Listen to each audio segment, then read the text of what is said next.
Hello, I'm Philip Hoffman. I'm the Axline Professor of Business Economics and History at the California Institute of Technology. And I'm here to talk about my new book, Why Did Europe Conquer the World? Why did Europeans conquer the world? They were utterly powerless 1,000 years ago. But by 1914, they had taken over 84% of the planet. Why did they rise to the top?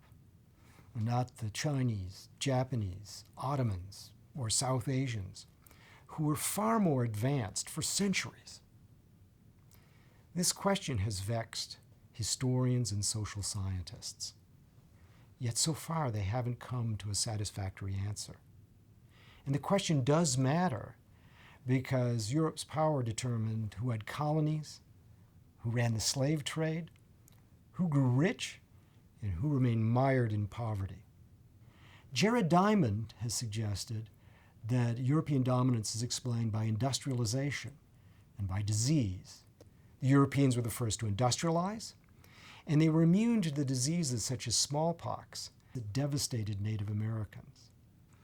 But disease alone cannot explain the conquest of the Americas, and it has nothing at all to do with the colonization of India, because the Indians had the same immunity to disease that the Europeans had.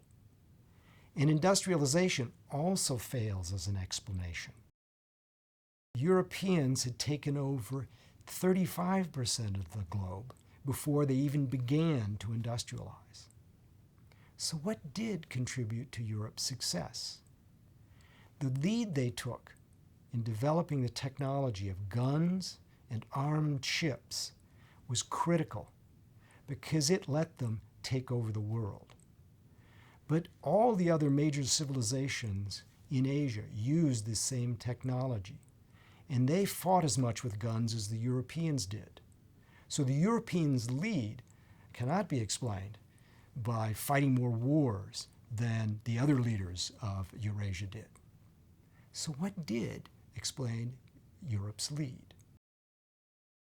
The answer derives from the incentives that political leaders faced in Europe. Political incentives that drove them not just to fight war, but to spend massive sums on it. Yes, they built palaces too, but even Versailles cost Louis XIV less than 2% of his tax revenues. All the rest went to fighting wars. Leaders elsewhere in Eurasia faced radically different incentives, and they couldn't spend as much on war. And that's why they didn't push the gunpowder technology as far as the Europeans did. Now, why did they face such different political incentives? The answer derives from a model, an economic model of political incentives and technological change. That model isolated the conditions under which the gunpowder technology would be improved. And the conditions held in Western Europe all the time from the very moment that guns first appeared. That was not the case anywhere else in Western Europe. And that's why Western Europeans pushed the gunpowder technology than anyone else. In East Asia, for example, China was often the dominant power, and therefore its rivals wouldn't dare challenge it and push it to spend heavily on war. And that's why the Chinese ultimately didn't push the gunpowder technology as far as the Europeans.